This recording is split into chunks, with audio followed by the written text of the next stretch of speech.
Trumas Perik Yud Mishnah Aleph. Botol shanosnei b'sei chadoshim im sholim mutter. If food of chulin absorbs the flavor of truma produce to the extent that the flavor can be detected in the food of chulin, the food must be treated as truma may not be eaten by a zor, by a non-kain. So this parak is going to discuss this kind of taruvus, if you want to call it that. This halacha applies when chulin and truma are different types of food. Mixtures of foods of the same type have been discussed previously in Perik Daled. So if truma onion was put into chulin lentils, the halacha is as follows: Sholim mutter. If the onion is whole, it's mutter for a non-kain to eat the lentils because the onion doesn't give flavor to the lentils. The lentils were cooked to the point that they released all their moisture, and then onion was added. The lentils caused the outer peel of the onion to shrink and harden, preventing the onion from releasing its flavor. However, if the onion was put in while the lentils were still cooking, the lentils do not prevent the onion from releasing its flavor. Therefore, if the time of the onions can be detected in the lentils are usher to a non-kain. But if the onion was cut before putting it into the lentils are usher to a non-kain if there's a nisin tam of the onion in the lentils. Therefore, the lentils must be tasted by a kain who is mutter to eat the lentils, even if they had the flavor of the truma onion. If he detects the flavor of the onion, the lentils may not be eaten by a non-kain. Otherwise, it may be eaten by a non-kain as well. It's interesting because the Ma'aser Gemara Chulin says that when we're dealing with some kind of treifus or some non-kosher food, so how do you figure it out? Maybe over here there is some kind of yid that could eat it. Now, not every yid could eat it. A kain could. Over there, are we saimech on the palter, or are we saimech on the non-Jewish cook? So, if he's just talking, you ask him, you're not coming to him with a halachic question. You ask him, hey, what does it taste like? Then why would he has nothing to lose by telling you the truth. Once the onion is cut, the lentils do not prevent from releasing its flavor. The lentils absorb the flavor of the onions and are thus forbidden to a non-kain if the flavor of the onion can be detected in the lentils. Generally, flavor, tam, is transferred from one food to another only with heat, or through soaking or pickling. Here too the Mishnah is speaking of one of these cases, but Pashtas we're talking about where it was cooked. Okay, but regarding any other cooked food, if any other truma vegetable such as garlic or leek was placed in a pot of chulin lentils, ben shalim ben mechutich ben eisin tam. The halacha is that whether the vegetable was whole or cut, the lentils are forbidden to a non-kain if the flavor of the vegetable can be detected in the lentils. This is because only onions don't give flavor when cooked with lentils. Other vegetables, however, do give ben eisin tam when cooked with lentils. Therefore, the lentils must be tasted by a kain to see if they absorb the taste of the truma vegetable. If they did, they are forbidden to a non-kain. Generally, foods other than lentils do not prevent an onion from giving a flavor, meaning that the onion will be giving flavor, will be nice and tam. Therefore, if they are cooked with truma onion, they become aser. The Mishnah cites an opinion of a Tana who holds that there's a type of food that does not become aser when combined with the truma onion. Rabbi Yehuda matter but tzachana.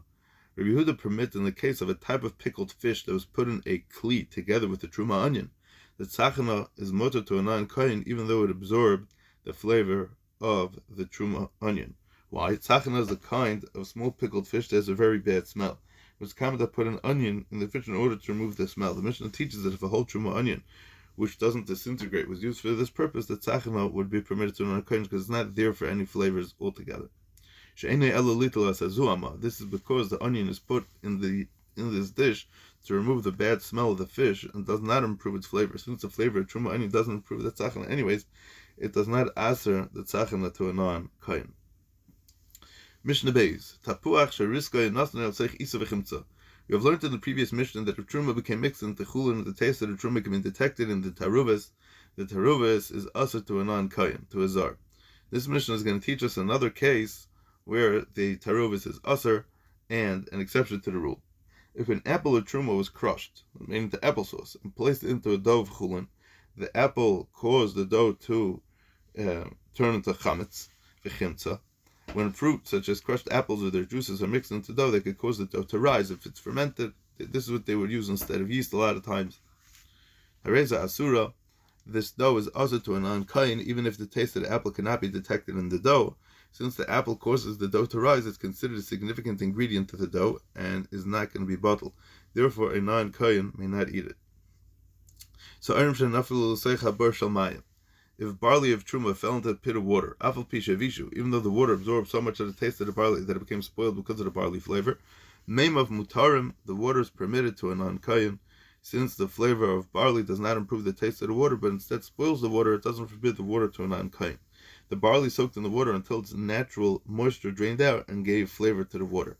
Flavor of forbidden food does not prohibit another food if it gives a food a bad flavor, because that's called noisein tam lefgam. Right? This is big Yeridei type of rate. Okay. Mishnah Gimel. Harayda paschama, if one removes hot chulin bread from an oven, and places it on the opening of a barrel that contains bread, that contains wine of truma, the halacha is azay. Remeir says it's asr. Remeir oiser. Remeir says it's asr to a non-kain. The bread is asr to a non-kain. Since the bread was hot and placed in an open barrel of wine, it absorbed the reach of truma. Therefore, a zar may not eat it. Rabbi Yehuda matter. Rabbi Yehuda says it's mutter because he holds that the reach of truma, the aroma of truma, without any flavor of truma, meaning that it's a reach and it's not a tam that was absorbed in the chulin, does not asr it to a zar. Rabbi Yehuda holds that reach alone has no halachic significance. Since the bread contains only reach truma, it's mutter to a zar. Remeir, however, holds that reach does have significance, therefore the bread is going to be asr. Rabbi Yossi matter b'shal chitim.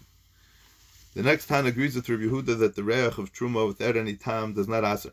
Nevertheless, he holds, and the halacha in this case depends on what type of bread was placed on the barrel. Rabbi Yossi matter b'shal chitim. Rabbi Yossi permits the bread if it's made of wheat, because the reach of the wine that's absorbed in the bread is mutter.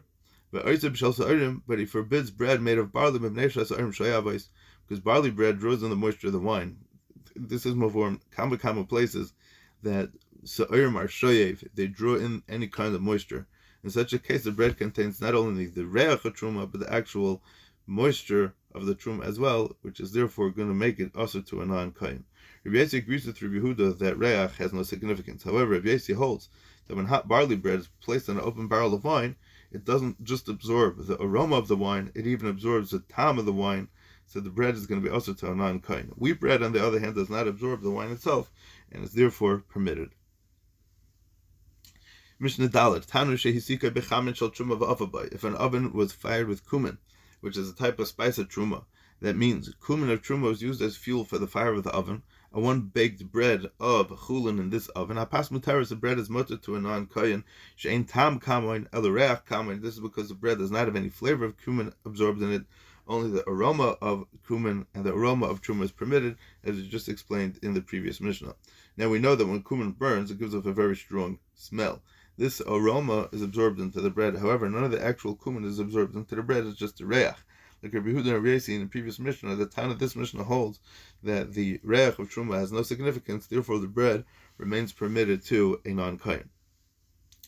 Mishnah Hey. Silton shenafla l'sech habar shel yain. If fenugreek fell into a pit containing chulin wine, the halacha is hazay. Fenugreek is a plant whose seeds are used as a spice of and was truma. The stalks are not edible. However, it has the same flavor as the seeds. Here, the entire plant, including the stalk, fell into the wine. Because the wine is strong, it absorbs the taste of the silton inside the stalks, inside the seeds. The Mishnah discusses whether the tam of the inedible stalk must be included when determining the status of the wine. So, b'truma b'ma'aser sheni, if it was silton of truma or ma'aser sheni, im yesh b'zera kadei litin tam, we calculate whether the fenugreek seeds, the seeds of the silton, can give flavor to the wine. Literally, whether there's enough in the seed to give flavor. That is, even if the flavor of fenugreek can be detected in the wine is not necessarily subject to the halachas of truma ma'aser sheni. We must calculate if the seeds alone were put into the wine without the branches, if their flavor would be detected in the wine. However, we don't take into account whether the stalks can give flavor to the wine.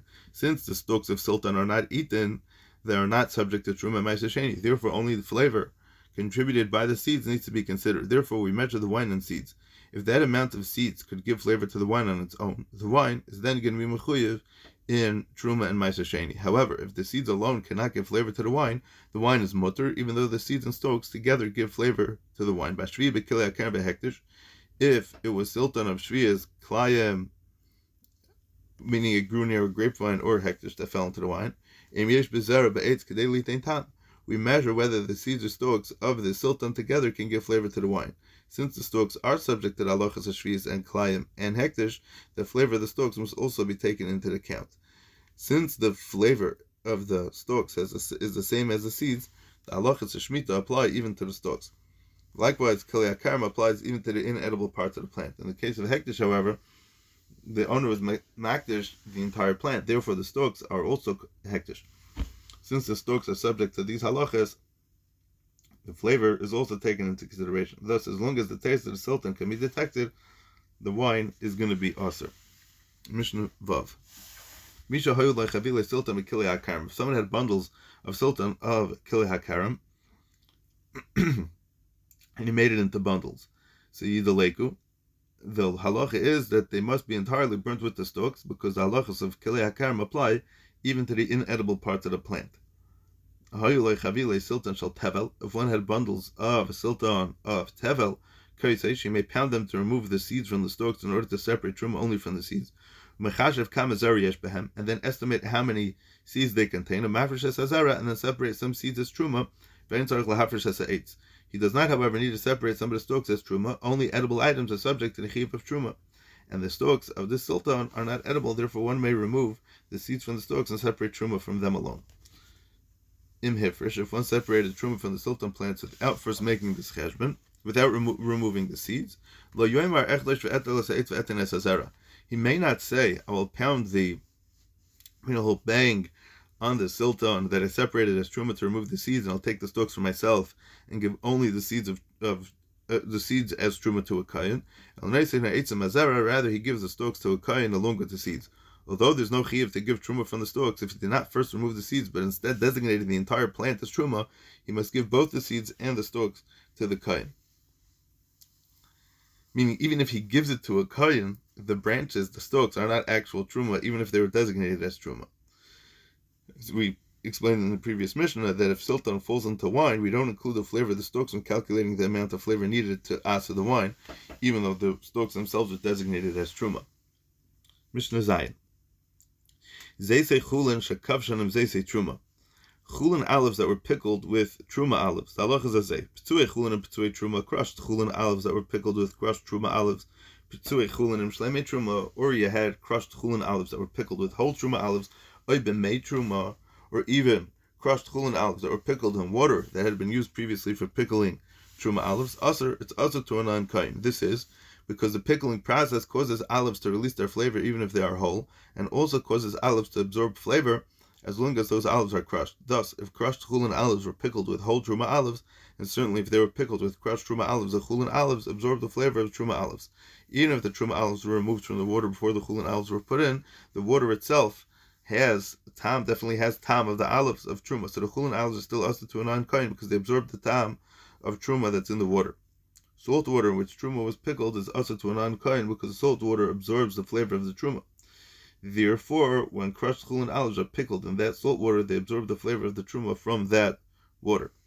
Aval shleimei chulin and p'tuei truma, but whole chulin olives that were pickled even with crushed olives of truma, mutter, are permitted to a non-kain because whole olives do not absorb flavor through pickling. A food releases its flavor more easily than it absorbs flavor from another food. Thus, while pickling can cause whole olives to release their flavor, it cannot cause them to absorb flavor. Only when the olives are crushed will they absorb the flavor from the other olives. Accordingly, the status of the olives depends entirely on the state of the chulin olives. If the chulin olives are crushed, they become aser, even if the truma olives are whole. However, if the chulin olives are whole, they remain mutter, even if the truma olives are crushed, and certainly if they are whole. Mishnah Ches. Dog tamesh akav shem dog tahar. A non-kosher fish was pickled along with many kosher fish in one barrel.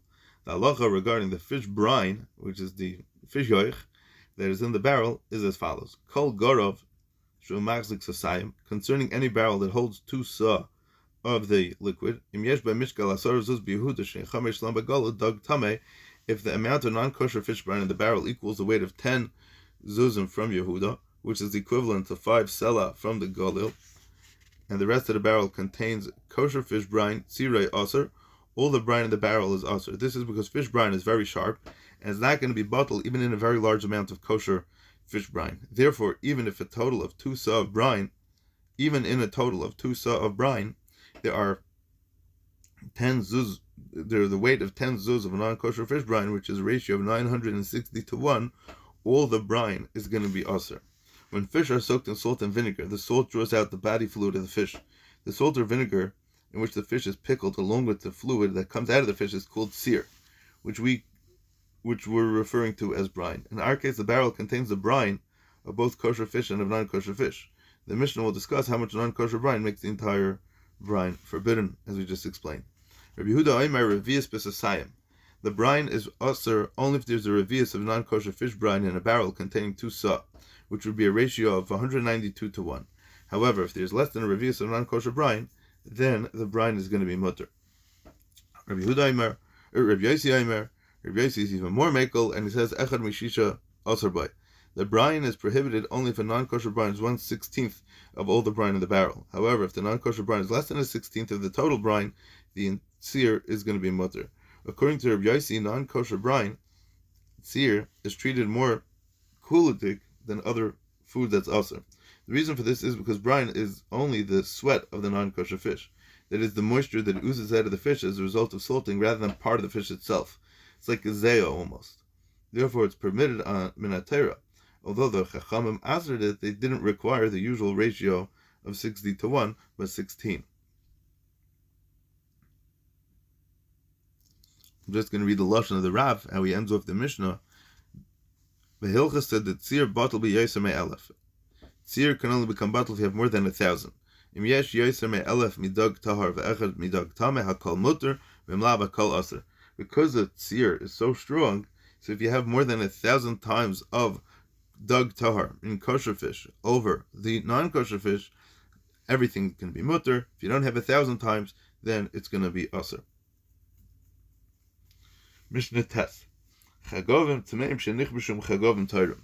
The Mishnah continues to discuss the halachas of food which was pickled with dvarim hamutarim, which was pickled with dvarim ha'asurim, and it applies to kosher and non-kosher grasshoppers. Kedua, the Torah is matter eating grasshoppers, although there are some communities like the Moroccans, the Yemenites, and the Egyptians that have a Mesorah. Really, the Iker Kashrus that you need to know about Chagovim is if you have a Mesorah. It's very difficult to know. Well, there are many different types, and the Simonim are very specific, as the Gemara Chulin goes through them. But the Iker is to have a Mesorah, and obviously the Mesorah has to stem with Vashteit Nalach as well. So, Chagovim Tmeim Shenichbishum Chagovim Teirim. If non-kosher grasshoppers were pickled with kosher grasshoppers, which means that the grasshoppers were soaked in salt or vinegar, which draws out the body fluids of the grasshoppers, le pasul el es tzirum. The non-kosher grasshoppers do not answer the brine. That is, the tzir may be eaten even if some of it came from non-kosher grasshoppers. This is because the brine of non-kosher grasshoppers is not viewed as a part of the grasshopper itself, but as a separate entity. The Chachamim therefore matir such tzir of the chagovim when it's mixed with kosher chagovim. Heyed Reb Tzadok al tzir chagovim tmeim shehu tahar. While the Tanakama was matir a mixture taruvis of brine of kosher and non-kosher grasshoppers, he holds that the Chachamim nevertheless assered eating brine of a non-kosher grasshopper on its own. Reb Tzadok testified that he received a Mesorah from his Rebbeim al tzir chagovim tmeim shehu tahar, concerning brine of non-kosher grasshoppers, that it's entirely mutter, even if it's not mixed with kosher brine at all. According to this, there would be no makam of iser if you have a taruvas of chagovim tmeim chagovim teirim, because Tzadok holds that everything is mutter. Mishnah Yud, kol nechbashim zem zem mutar, regarding all types of chulin vegetables and truma vegetables that were pickled together, the halacha is that the chulin vegetables are permitted to a non-kayin, ela imachasis, except for those sharp vegetables such as an onion and garlic. This is because pickling doesn't usually cause a transfer of flavor of truma vegetables. However, a sharp vegetable can transfer its flavor through pickling. Chasis shal chulin and chasis shal truma. A sharp vegetable of chulin that was pickled together with a sharp vegetable of truma, yarik shal chulin and chasis shal truma. Or you had a vegetable of chulin which is not sharp, that was pickled with a sharp vegetable of truma, aser, it's forbidden to a non-kayin. The truma vegetable, which is sharp, transfers its flavor to the chulin vegetable. This is true whether the chulin vegetable is sharp or not. Aval chasis shal chulin im yarik shal truma mutter. But a sharp vegetable of chulin, certainly a vegetable of chulin that's not sharp, that was pickled with the vegetable of truma that is not sharp, is mutter, because the truma vegetable, which is not sharp, does not release any flavor. Thus, even if the chulin vegetable is sharp, there's no transfer of flavor. Mishnah Yud Aleph. Rabbi Yossi Omer kol anashlokim imatrodim asurim. As we've seen in the previous Mishnayos, when the flavor of a forbidden food is absorbed into kosher food, it assers the kosher food. This Mishnah discusses that topic further. Now, the Tana of the previous Mishnah said that vegetables of truma that are not sharp do not transfer flavor when pickled with another vegetable. This implies, we can understand from that if a vegetable that is not sharp is cooked with another vegetable, flavor is transferred. Meaning it's dafka because it was nichbashim zemzeh, that it doesn't give the flavor. But if it's nishlakim zemzeh, then it will give the flavor. And that's what this Mishnah is going to discuss. Rabbi Yossi Omer kala nishlakim matradim asura. Anything that was well cooked with tradim of truma is utter to a non-kain. Tradim are a type of sharp beet. The Tana of the previous Mishnah that said that all types of vegetables transfer flavor when cooked, and sharp vegetables transfer flavor even when they're pickled. Rabbi Yossi, however, holds that only tradim transfer flavor, and only when they're well cooked, meaning you have to have both of them. Because tradim give flavor to whatever is cooked with them. Other vegetables, however, do not give flavor to food that's cooked with them, even when they are well cooked. Therefore, if chulin vegetables were cooked in a pot with vegetables of truma, a non-kohen may eat the chulin vegetables. Reb Shimon says, Krov shel shikya and krov shel baal aser.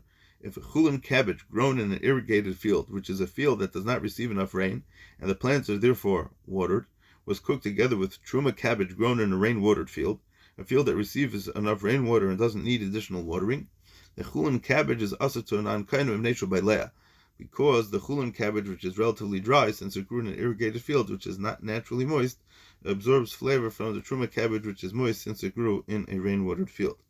Rabbi Yehuda says, "Kalam is bashlam zem mutarim." When any two foods of the same type, one which is aser and one which is mutter, are cooked together, the permitted food remains mutter. This is because forbidden flavor doesn't prohibit it in a mixture of two foods of the same type. Elo im habasar. However, it's permitted if permitted meat is cooked with forbidden meat. For example, kosher beef was cooked with beef of a treifa cow, so then the meat becomes asur, because in such a situation some flavor is added from the forbidden meat. Rabbi Yochanan ben Nuri says, "Hakaved oiseres, non-kosher liver that was cooked with kosher food prohibits only the other food. Prohibits the other food. Since the flavor of the liver enters the permitted food, it makes it asur. But the kosher liver does not become forbidden if it's cooked with something that's not kosher, because the liver releases flavor which doesn't absorb flavor. Liver contains a large amount of blood which is constantly releases when it's cooking. This prevents the liver from absorbing flavor from the other foods. Therefore, while it releases its own flavor into the other foods, it does not absorb any of its own flavor. So we know the halacha is, Mishtet Yeridea, Simenayin Gimel, that the liver may not be cooked even by itself unless it was broiled first, because it has so much blood in it. That's the way to do it. Normally you could salt it and use salt meat, and that's good. But when it comes to liver, it needs to be broiled to get out all the meat, to get out all the blood. Mishnah Yud Beis, Beyosh and his bashla betavlan asurin. If an egg was cooked with forbidden spices, let's say it was truma or klayim, right? If it be truma, just be usher to a kind. If it's klayim, be usher to everybody. Afilu chelman shala usher. The halacha is that even the yolk, and certainly the white, is going to be usher. The chelman is the yolk, mepneishu baileah, because it absorbs the flavor of the forbidden spices. Although the white of the egg separates the yolk and the outer surface of the egg, the flavor of the spices reaches the yolk and forbids it, even though it might look like a separate thing. The Mishnah is discussing an egg that was cooked in its shell. The flavor of the spices penetrates the shell and it continues to spread even in the yolk. So therefore the entire egg is going to be asur. Meishlakos umei kvashim shel truma asurum lazarim. The last halach in the parak, the last halach in the Mishnah is the water of well-cooked truma vegetables and the water of pickled truma vegetables are forbidden to non-kohanim because the water absorbs the flavor of truma. This Tana does not agree with the Tanaim in the previous Mishnah who hold that vegetables do not give flavor when pickled. Rather, he holds like the Tana from Mishnah Yud. Since that Tana atzes vegetables that are pickled with truma vegetables only when the truma vegetables are sharp, our Mishnah must be referring to a case where the truma vegetables were sharp as kan.